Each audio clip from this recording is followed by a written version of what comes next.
আমরা যখন হরমুজ দিয়ে যাই তখন দেখতে পাই হরমুজ প্রণালীতে জাহাজ নিয়ে গেলে কি দেখতে পান এই নাবিক? 4 ঘন্টার মতো লাগে হরমুজ প্রণালীতে। তখন জাহাজের নিয়ন্ত্রণ থাকে ক্যাপ্টেনের উপরে।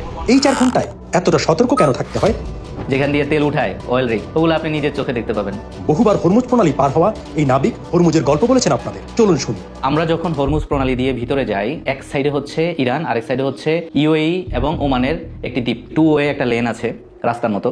ডান সাইডে শিপগুলা ভিতরে ঢুকে হরমুজের প্রণালী হয়ে পার্সিয়ান গালফে ঢুকে, আর বাম সাইডের যে শিপগুলো ওখানে হরমুজ থেকে পার্সিয়ান গালফ থেকে বের হয়। তো জেনারেলি সবসময় হেভি একটা ট্রাফিক থাকে, মানে একটা জাহাজ থেকে আরেকটা জাহাজের সর্বোচ্চ দূরত্ব দেখা যাচ্ছে যে 1 নটিক্যাল মাইল। এই 1 নটিক্যাল মাইল পর পর একটার পর একটা যেতেই থাকে। খালি চোখে আপনি কমপক্ষে 40টা জাহাজ দেখবেন। হরমুজ প্রণালীতে যখন আপনি ঢুকবেন, আপনার ডানে বামে এবং সামনে পিছে আপনি 40টা জাহাজ দেখতে পাবেন। ডান সাইডে হচ্ছে ইরান, বাম সাইডে হচ্ছে ওমানের একটি দ্বীপ। খুবই ন্যারো জায়গা। ওমানে হচ্ছে পাহাড়ি দেখবেন, পাহাড় অঞ্চল দেখবেন, সবগুলো মানে হাই অনেক পর্বতমালা আছে যেটা দ্বীপটা। আর ওই ইরান সাইডও জেনারেলি হিলি এরিয়া। এটা খুবই হাই প্রিকশনারি এরিয়া। হরমুজ প্রণালী যে আমাদের ট্রাফিক সেপারেশন স্কিমের বাইরে জেনারেলি আপনার জাহাজ নেওয়া যাবে না। ওটার ভিতরে থেকেই আমরা এটা সেফলি পাস হয়ে যেতে হবে। ওখান থেকে যখন প্রণালীটা পার হবো তখন ওপেন স্পেস। 4 ঘন্টার মতো লাগে হরমুজ প্রণালীতে। আমরা জেনারেলি 4 ঘন্টার ভিতরেই আমরা পার হয়ে যাই। 4 থেকে স্পিড অনুযায়ী কোনো জাহাজে 6 ঘন্টা লাগতে পারে। শিপিং এ রাত অথবা দিন বলে কোনো কিছু নাই। আপনি দিনে অ্যারাইভ হলে দিনেই যাবেন, আর রাতে অ্যারাইভ হলে রাতেই। রাতে আপনি এই যে জাহাজ দেখবেন আর লাইটিং দেখবেন, তখন রাতে আপনি কোনো হিল এরিয়া দেখতে পারবেন না। রিজন হচ্ছে ওখানে কিন্তু জনবসতি নাই, ওই হিলগুলোতে জনবসতি নাই। যার কারণে আপনার ইরান, আপনি হয়তো জানেন যে ইরান এখন সেই ফেভারগুলো পাচ্ছে, যে ওইটা টোটালি হচ্ছে হিলি এরিয়া। যেহেতু আপনার হরমুজটা কন্ট্রোল করতে পারছে, আপনি অ্যাকচুয়ালি ইরানের মেইন পার্টে আপনি যেতে পারছেন না। এটাই হচ্ছে ইরানের প্লাস পয়েন্ট। আর বাম সাইডে হচ্ছে ওমান, এটা পুরোটাই একটা হিল, ওমানের একটা দ্বীপ। এই 4 ঘন্টা আমরা যখন হরমুজ প্রণালী হয়ে ভিতরে ঢুকি, তখন জাহাজের নিয়ন্ত্রণ থাকে ক্যাপ্টেনের উপরে। মানে জাহাজ কন্ট্রোল রুমে ক্যাপ্টেনই থাকে, অফিসাররা জাস্ট অ্যাসিস্টিং।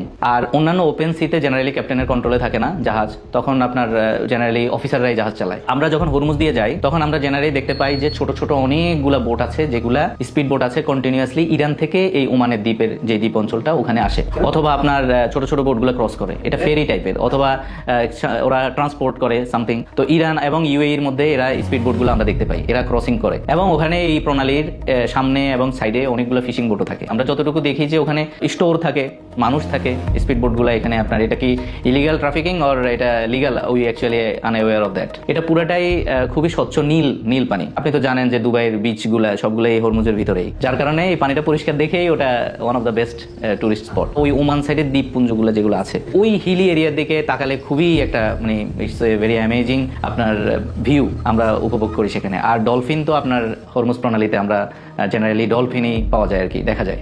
আর ইরান সাইডে ওটা একটু ঝাপসা থাকে, এটা একটু দূরে। হরমুজ প্রণালীর আবহাওয়া মোস্টলি ভেরি নাইস। মোস্টলি মাঝে মাঝে স্যান্ড স্টর্ম হতে পারে, মরুভূমির যে স্ট্রমগুলো, তখন স্যান্ড স্টর্ম হতে পারে মাঝে মাঝে, সেটা খুবই রেয়ার। যখন আমরা স্যান্ড স্টর্ম পাই হরমুজ প্রণালীর ভিতরে, তখন আমরা ইভেন আমার এই কন্ট্রোল রুম থেকে জাহাজের ফরওয়ার্ডের অংশটাই দেখা যায় না, এইরকম মানে অন্ধকার হয়ে যায় স্যান্ড স্টর্ম। বালির যেই ঝড়টা, কারণ চারপাশেই তো মরুভূমি, এদের ওখানে যখন বালির ঝড়টা হয় তখন আসলে কিছু দেখা যায় না, সামনে জাহাজের ফরওয়ার্ডই দেখা যায় না। জাহাজে আমরা রেস্ট্রিক্টেড ভিজিবিলিটি, আমাদের তখন এই ক্যাপ্টেনের নিয়ন্ত্রণে তখন জাহাজ চলে। যখন আপনার এই স্যান্ড স্টর্ম হয় তখন ক্যাপ্টেনের নিয়ন্ত্রণে। হরমুজ প্রণালীতে ক্যাপ্টেন ছাড়া জাহাজ চলবে না। হরমুজের ভিতরে ঢুকার পর থেকেই জাহাজ কিন্তু খুব প্রিকশনারি এরিয়াতে যায়। যেমন হচ্ছে যে হরমুজ দিয়ে ঢুকার পরপরই আপনি বাস্তবে তখন অয়েল রিগ গুলা দেখতে পাবেন, যেখানে পৃথিবীর যেই আপনার সবচাইতে মূল্যবান সম্পদ তেলের যেই খনিগুলা, যেখান দিয়ে তেল উঠায় অয়েল রিগ, ওগুলো আপনি নিজের চোখে দেখতে পাবেন। অনেক অয়েল রিগ, ডানে বামে অয়েল রিগ, আর অয়েল রিগের মাঝখান দিয়ে আপনি জাহাজ চালিয়ে যাচ্ছেন। কোনো কারণে কোনো জাহাজ যদি অয়েল রিগ একটাকে ধরে হিট করে, তাহলে সিচুয়েশনটা কি হবে?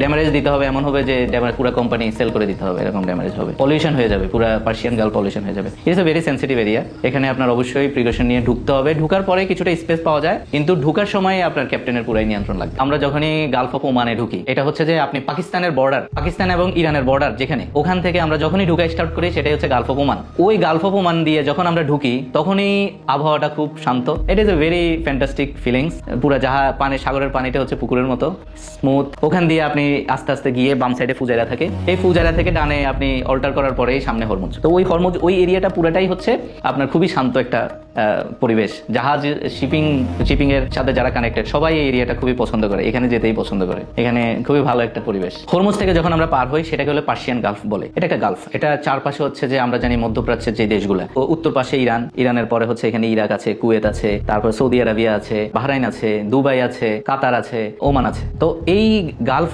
কান্ট্রিগুলার মাঝখানের এই সিটা, এটাকেই বলা হয় পার্সিয়ান গালফ। এটা খুবই গুরুত্বপূর্ণ। এবং